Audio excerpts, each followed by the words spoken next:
নমস্কার বন্ধুরা, মন্দিরা রান্নাঘরে সকলকে স্বাগত জানাই। আজকে বানাবো চিংড়ি মাছ দিয়ে ওল দিয়ে এক ধরনের নতুন রেসিপি। চলুন তাহলে দেখে নেওয়া যাক ওলের এই রেসিপি করতে কি কি লাগছে। অবশ্যই ওলটাকে আমি কেটে এভাবে টুকরো করে নিয়েছি, আপনারা চাইলে এর থেকে ছোট টুকরো করে নিতে পারেন। আলু টুকরো করে নিয়েছি, গোটা জিরা, শুকনো লঙ্কা, তেজপাতা, একটা টমেটো কুচি নিয়েছি, আদা বাটা নিয়েছি আর চিংড়ি মাছ। এরপরে একটা মশলা বানিয়ে নেব। 1 চামচ জিরের গুঁড়ো দিয়েছিলাম, আর দেবো হাফ চামচের মতো ধনের গুঁড়ো, 1 চামচের মতো কাশ্মীরি লঙ্কার গুঁড়ো, সামান্য পরিমাণে হলুদ গুঁড়ো আর ঝাল লঙ্কার গুঁড়ো হাফ চামচ। একটু জল দিয়ে ভালো করে এই পেস্টটা বানিয়ে রাখবো। এখানে বলে রাখি, লঙ্কাটা আপনাদের পছন্দ মতন কম বেশি করে দেবেন। 1 চামচ আদা বাটা দিয়ে আবার পেস্টটাকে ভালো করে চামচের সাহায্যে মাখিয়ে এক সাইডে এই পেস্টটা রেখে দেব।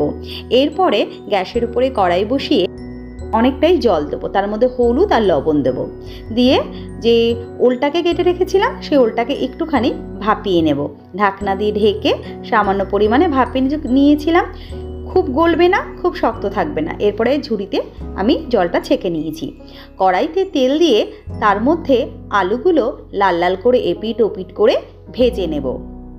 আলু ভাজা হয়ে গেছে, তুলে নেব। ওই তেলের মধ্যে চিংড়ি মাছ নুন হলুদ দিয়ে মাখিয়ে রেখেছিলাম, সেটাও ভেজে নেব। চিংড়ি মাছ ভাজা হলে তুলে নেব।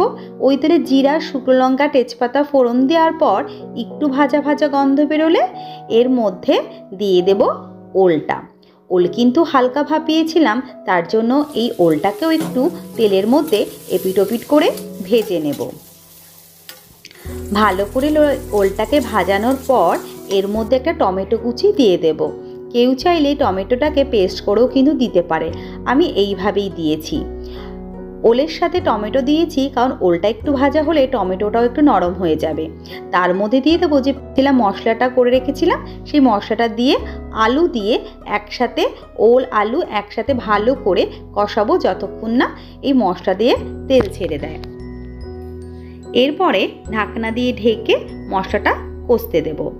যে এই মশলা থেকে তেল ছেড়ে দেবে, তারপরে দিয়ে দেব চিংড়ি মাছ। ভাজা চিংড়ি মাছ দিয়ে কিন্তু আবার অনেকক্ষণ কষাতে হবে। কে কে ওল খেতে ভালোবাসো অবশ্যই করে আমাকে কমেন্ট করে জানাবে বন্ধুরা। আর চিংড়ি দিয়ে ওলের এই রেসিপিটা কিন্তু দুর্দান্ত লাগে। কার কার রেসিপি খেতে ভালো লাগে আর কে কে এভাবে রান্না করেছো অবশ্যই করে আমাকে কমেন্ট করে জানাবে। আর দিয়ে দিয়েছিলাম স্বাদ অনুসারে লবণ আর সামান্য পরিমাণে একটু চিনি। কেউ যদি মিষ্টিটা না খেতে চান মিষ্টিটা নাও দিতে পারেন। ভালো করে নাড়িয়ে চাড়িয়ে কষানোর পরে আমি এর ভেতরে চিংড়ি মাছগুলো দিয়ে দিয়েছি। চিংড়ি মাছগুলো দিয়ে আবার বেশ খানিকক্ষণ কষিয়ে নেব। এরপরে কষানো হয়ে গেলে জল দেব।